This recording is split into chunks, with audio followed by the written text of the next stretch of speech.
వీడియోల కోసం మా అమరావతి గళం ఛానల్ని సబ్స్క్రైబ్ చేసుకొని బెల్ ఐకాన్ నొక్కండి. సార్ చెప్పండి సార్, ఈరోజు చంద్రబాబు గారు గెలిచిన మరుక్షణమే రాజధాని అమరావతిని డెవలప్ చేయడానికి ఎలా చూస్తారు? చాలా గొప్పగా చేస్తాడండి. ప్రపంచంలోనే గొప్ప సిటీ చేస్తాడు 5 ఏళ్లలో. చంద్రబాబు గారికి 2 కళ్ళు, ఒకటి అమరావతి, ఒకటి పోలవరం. పోలవరం డెవలప్ చేస్తే రాయలసీమ కూడా నీళ్ళు ఇస్తాడు. రాయలసీమ మొత్తం కూడా 4 జిల్లాల రాయలసీమ కూడా వాటర్ సప్లై వెళ్ళుద్ది. మనకు పోలవరం నీళ్ళు ఇక్కడికి వస్తాయి. మనకు అటు నుంచి వచ్చే వాటర్ అంతా శ్రీశైలం డ్యామ్ నుంచి కానీ, పోతిరెడ్డిపాడు కానీ, సాగర్ నీళ్లు కానీ, ప్రకాశం జిల్లాకి సాగర్ నీళ్లు, రాయలసీమకి శ్రీశైలం నీళ్లు సప్లై చేస్తాడు సార్. చాలా గొప్పగా చేయగలిగిన వ్యక్తి. ప్రపంచంలోనే 18 గంటల రోజు ఇట్లా కష్టపడే వ్యక్తి లేడు మాకు తెలిసి. నాకు 63 ఏళ్ళు. నేను 1983 నుంచి ఎన్టీ రామారావు పార్టీలో క్రియాశీల సభ్యుడిని. 64 లక్షల మంది ఉన్నాం. నేను టీం లీడర్ని, గుంటూరు జిల్లా టీం లీడర్ని. మేము చంద్రబాబు గారిని అన్యాయంగా, ఉచితంగా కావాలని జైలుకు పంపారు. 100 రూపాయలు కాదు, 1 రూపాయి కూడా అక్కడ తప్పు చేయలే. ఆయన నిర్దోషిగా బయటకు వచ్చాడు. అప్పుడు 64 లక్షల మంది టీ కూడా తాగల 3 రోజులు. ఏం జరుగుతుందో అని సిబిఐ కోర్టుకు వెళ్ళాం విజయవాడ. మమ్మల్ని రాణిలా రోడ్ల మీద కూడా అట్ట కొట్టించాడు మమ్మల్ని జగన్మోహన్ రెడ్డి. జగన్మోహన్ రెడ్డి అనే వ్యక్తి ప్రపంచంకి ఆర్థిక నేరస్తుడు. ఒక ఆంధ్రాకి కాదు, ప్రపంచంలోనే వాళ్ళ నాయన ఉండగానే 2 లక్షల కోట్లు దోసుకున్నాడు. ఇప్పుడైతే 6 లక్షల కోట్లు దోసేసాడు. మొత్తం బ్రాంది, ఇసుక, మైన్స్.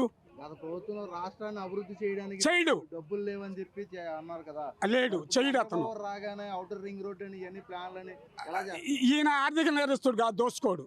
ఆయన 10 రూపాయలు ఇచ్చాడు బటన్ నొక్కానని 90 రూపాయలు ఆయన ఖాతాలోకి వెళ్ళిపోయినాయి డబ్బులు.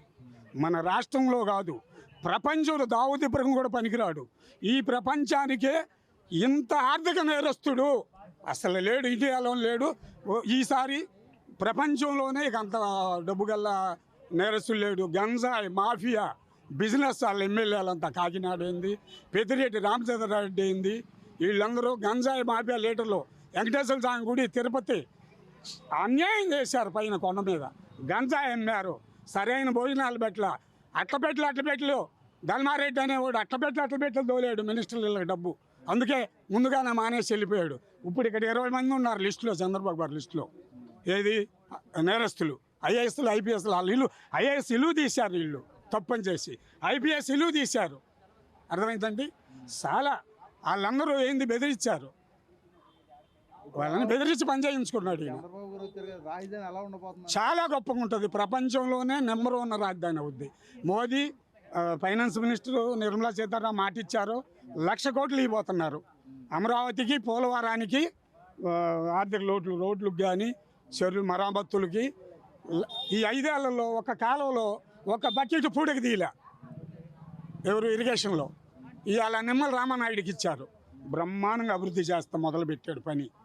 పోలవరం 2 ఇయర్స్లో డెవలప్ అయిపోద్ది. 2 ఏళ్ళు పట్టుద్ది, 4 అంటున్నారు కానీ 72% అయ్యి ఉంది. 70% చంద్రబాబు నాయుడు గారే చేశాడు. ఇప్పుడు కేంద్రం ఒప్పుకుంది జలవనరుల శాఖ. పోలవరం డెవలప్ అవుద్ది. పోలవరం నీళ్లు మనకు వస్తాయి, వైజాగ్ దగ్గర వెళ్తాయి. మనకి సాగర్ నీళ్లు ప్రకాశం జిల్లా, శ్రీశైలం, పోతిరెడ్డిపాడు రాయలసీమ, అందరినీ చిత్తూరు, కడప, కర్నూలు మొత్తం కూడా మన రాష్ట్రంలో 180% రైతులందరూ బాగా బాగుపడతారు. విపరీతమైన అభివృద్ధి. ప్రపంచంలోనే నెంబర్ 1 సిటీ 5 ఏళ్ళ ఆఖరికి ఏపీకి ప్రైజులు వస్తాయి.